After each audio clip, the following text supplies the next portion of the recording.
Good afternoon. Thank you for joining us. My name is Brandon Paxton. I'm a captain with Clackamas Fire. We're going to here today to provide some updates regarding the Clackamas County wildfires and some condition changes and things that are happening in the area. We have a number of speakers today who are going to provide several updates, and those are Clackamas Fire Chief Fred Charlton, Southwest Incident Management Team Operations Section Chief Ralph Lucas, Oregon State Fire Marshal's Office Incident Commander Lance Leidy, Clackamas County Disaster Manager Nancy Bush, and Clackamas County Sheriff Craig Roberts, and they'll be in those orders. What we'll do is we'll hold questions until the end, and then we'll have the opportunity to answer those as you have them. So with that said, I would introduce Clackamas Fire Chief Fred Charlton.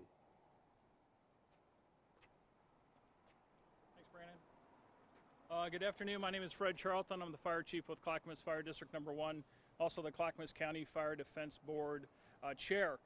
We're about 96 hours into the firefight with 5 major fires within Clackamas County, and certainly we know there are major wildfires across the state of Oregon. Our firefighters are working hard 24 hours a day to help protect our community with life safety as our #1 priority. I would be remiss if I didn't state and recognize that today is the 19th anniversary of 9/11, so our hearts and thoughts are with all those that were impacted 19 years ago due to those tragic events. As we've shared this week, we continue to monitor these fires. We continue to bring in both local, state, and national resources to help us prepare to contain and control these fires. But again, this is still an extremely dangerous and complex situation.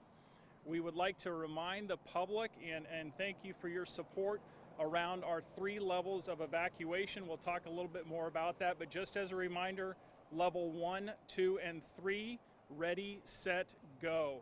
Level 3 is the go, and that is the most important level to be paying attention to. Yesterday was a very dynamic day for our firefighters out on the front lines. We received information that 2 of the major wildfires in Clackamas County, one being the Riverside Fire and one being the Beachy Creek Fire, had the potential to become very close and potentially merge. Based on that information, we took what was known as a tactical pause. We moved our firefighters into safety zones. We moved them out of the front of that fire. We allowed the fire to grow and build, and then we reevaluated and re-engaged our firefighters last night. So firefighters are out in the front lines. We're working hard, again, 24 hours a day to protect our community, and we thank you for your patience. We understand these are very stressful times. To those that have been evacuated, to those that are watching, if you're in level 2, the potential evacuation, we're working hard to continue our assessments to make sure that we provide accurate and timely information so that you can make decisions. And to those that are impacted due to the loss of a structure, our hearts and thoughts are with you. So thank you.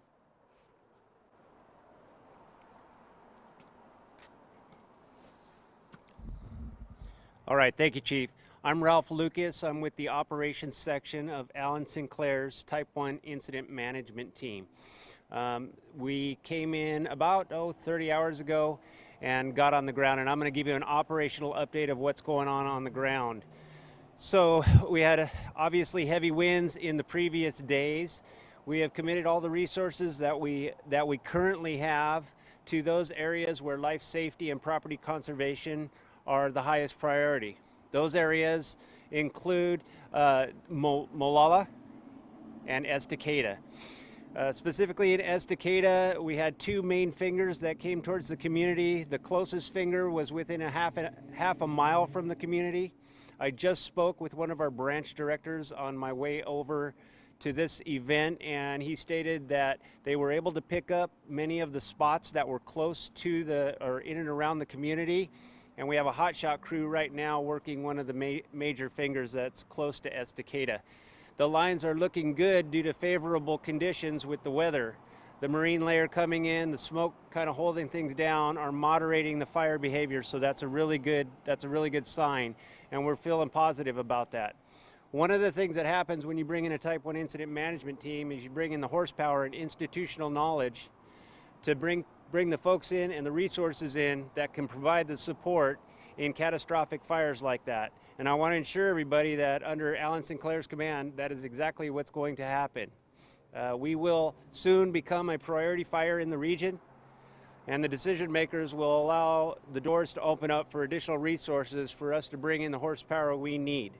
Those orders have been made, meaning fire engines, people, air support resources, logistical resources, and we'll soon ramp up to a little city, if you will, of firefighters that are going to come in and try to mitigate the circumstance. We do understand the infrastructural needs, and there's a lot of collaborators involved in this situation, and we're building those relationships right now, and have had meetings with upwards of 40, 50 different agencies that are involved in this. So we'd ask for your patience while we get around some of this stuff, but to date things are looking good. In addition, we have spoken to the fire to the south of us, the Beachy Creek fire. We've spoken to their overhead. We are in collaboration with them, and we've identified some of our priorities between both fires. Thank you.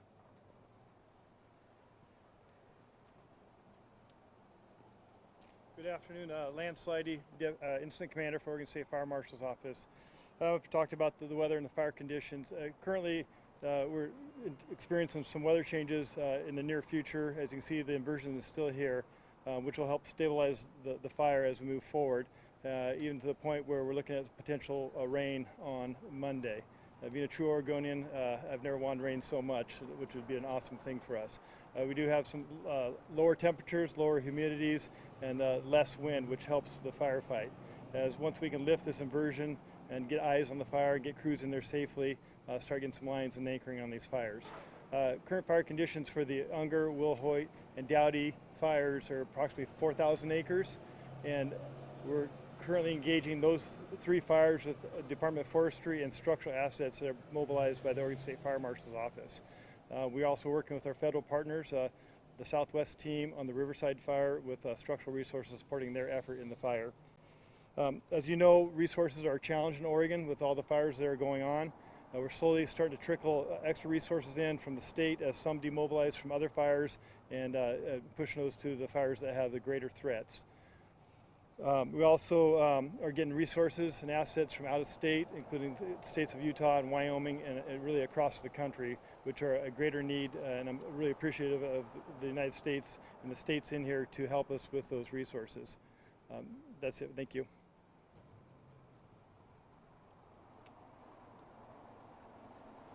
Good afternoon, everyone. I'm Nancy Bush, and I'm the Director of Disaster Management here in Clackamas County. First, I do want to say thank you to all of our residents and the community visitors and those that have been paying attention to our orders and following those, and helping our friends and neighbors as well that need that help. We do have a system in place to help people who are elderly or otherwise have mobility issues. We are grateful for the partnership services of the 6 transit providers within Clackamas County who are providing rides to people who cannot move themselves due to health issues. If you currently use Ride to Care services, please contact them directly if you need assistance. We are also continuing to work with our transport providers as we move forward through this event. As you know, there are hospitals and congregate care facilities at the level 2 evacuation areas. We want to assure you that we have worked with these facilities and have developed and implemented evacuation plans for them, and we have also been working with the state on those particular issues. We have spaces for animals.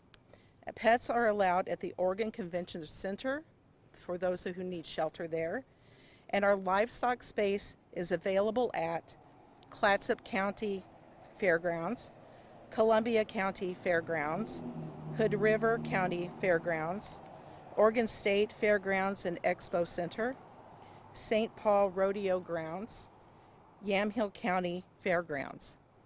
I also want to just take a moment here and mention water. As you know, water is critical to firefighting, and of course it's critical to all of us. We are asking that you please conserve water for firefighting, and just keep in mind when you're using water what that might mean for our firefighters too, and as we move forward for the event. So please do conserve water for firefighting. As you know, things are changing very quickly for this event. So please sign up to receive evacuation alerts straight to your phone at clackamas.us/wildfires. And check back there for updates on shelters as well as evacuations. Thank you.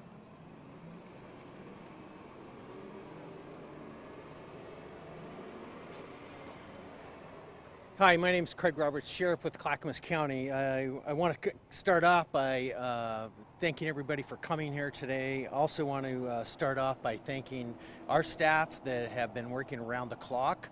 We're on 12-hour shifts. Most of those folks, that's like a minimum. They're working much more than that.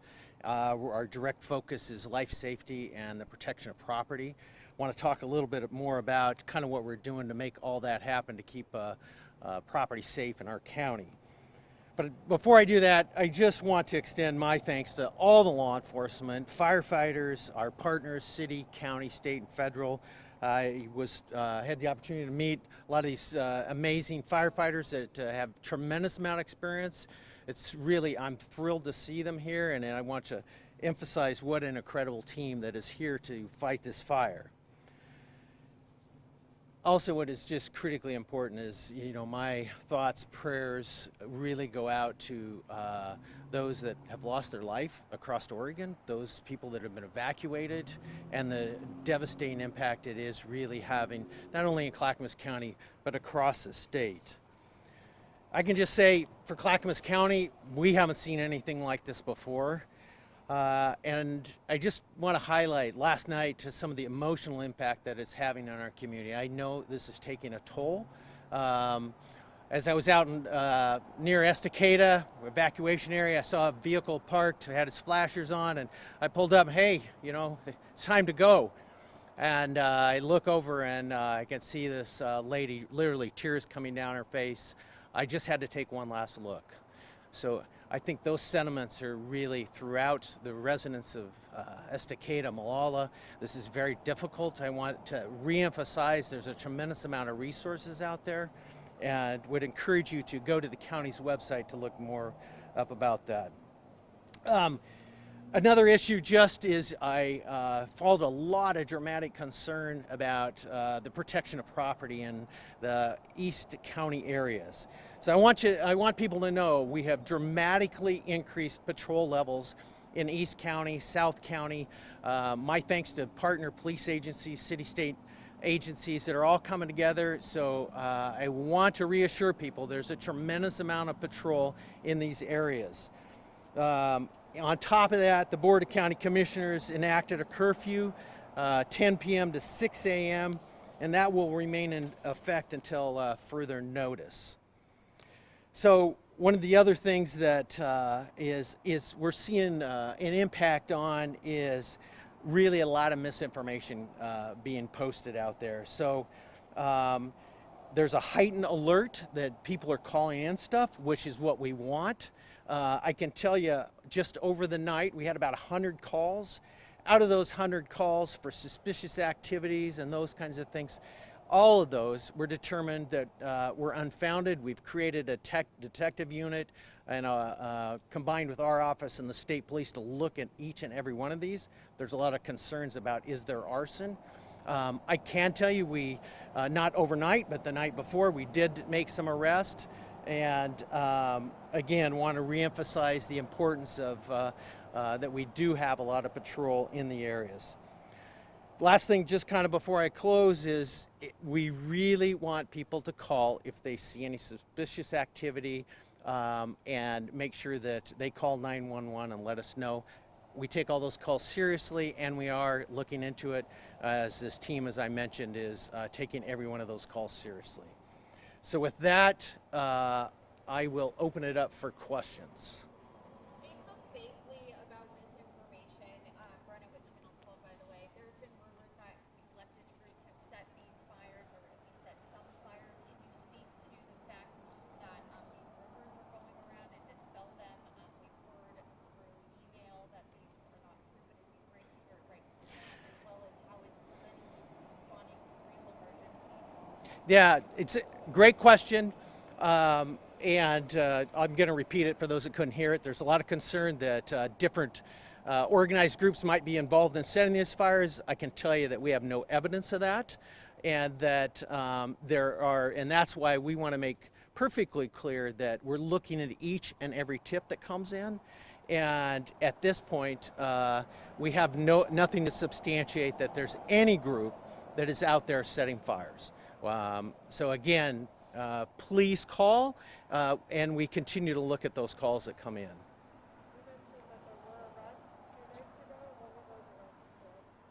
I believe they were for trespassing, individuals in one of the evacuated areas that the potential of theft would have occurred had those arrests not been made.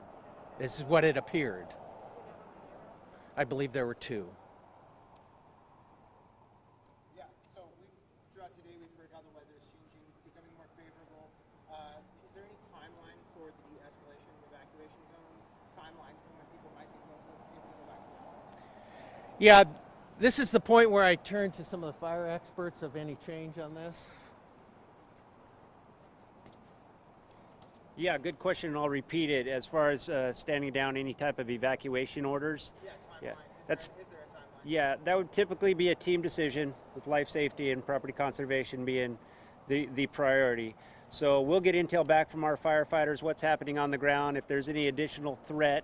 But it gets pretty large in that there's threats to infrastructure, power lines, gas lines, things like that all have to be secured and safe before we can bring folks back in. We'll work in conjunction with the Sheriff's Office and our local partners, obviously message that out as soon as we can to get folks back that are displaced. At this point, are you expecting any increase in evacuation levels? In other words, if one area is in level 1, if there's a chance for them to go to 2 or 2 to go to 3? Right, so the question is, are we expecting any further evacuation increases to different levels in the coming days? At this point, from what we're hearing from the ground, we are not considering any additional increases in the Ready, Set, Go protocols. Is there an update today on how many structures and houses have been destroyed or fatalities and injuries? There's no update on any houses or structures that have been destroyed or fatalities.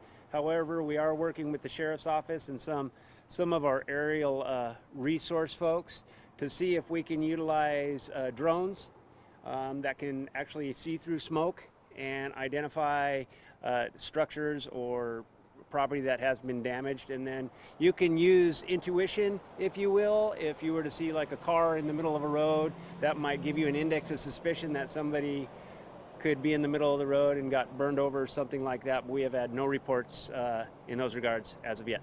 Where are the front lines right now relative to Molalla, Estacada, other communities? Yeah, front lines are currently located in Estacada.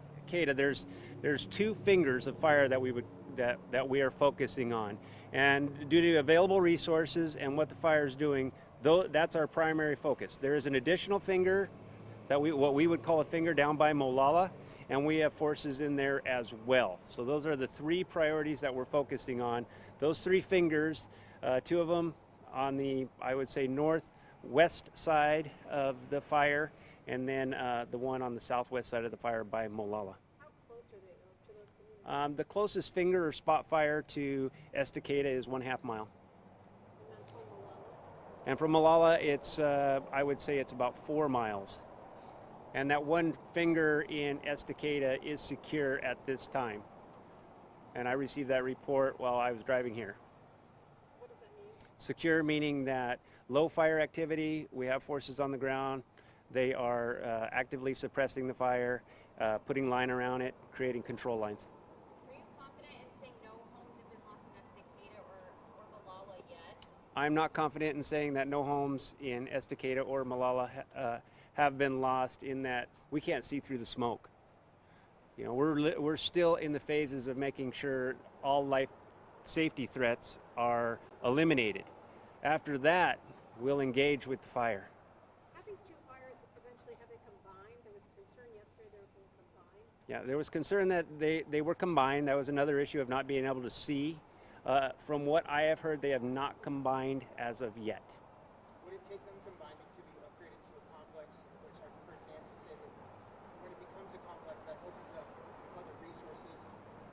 They don't have to combine to become a complex. And as far as opening up other resources, the way the national system works is that they bring in an area command team that kind of floats above the teams that are on the ground, if you will. And they, based on priorities that we're feeding them from each incident management team, determine where resources need to go first. And then we'll start this sharing and lending of resources amongst the different teams that are located in your region. Yeah, a triage of sorts that is focusing on the priorities. And we all know each other, so we have fervent relationships in place. Our incident commanders know each other. They talk every single day and talk about their needs and stuff, and we share back and forth the resources that we can. Yesterday, it sounded likely that the firefighters expected these two fires to merge. And has that changed at this point? Is there hope that they won't merge? Well, you know, it seemed likely based on the previous day's weather. I mean, we're at the mercy of Mother Nature here, so, but basically with the moderating conditions, the marine layer coming in, the decrease in the winds, we're not seeing near active behavior that you've seen in the last 72 hours. So now it's gone to more of a ground fire. It's not crowning out in from what we're hearing, and it's moderating. So the chance of them connecting is still there, because this is going to be a long-term incident on all fires, but at the moment they have not. Thank you.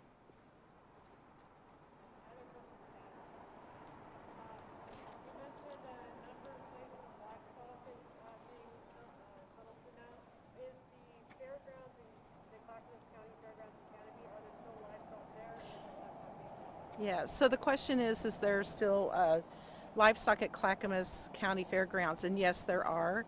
And we have been working with talking to fire and others to see if we need to move them, and if so, how quickly can we get them moved. But there are still animals there. That's what we're determining today. Yeah, thank you.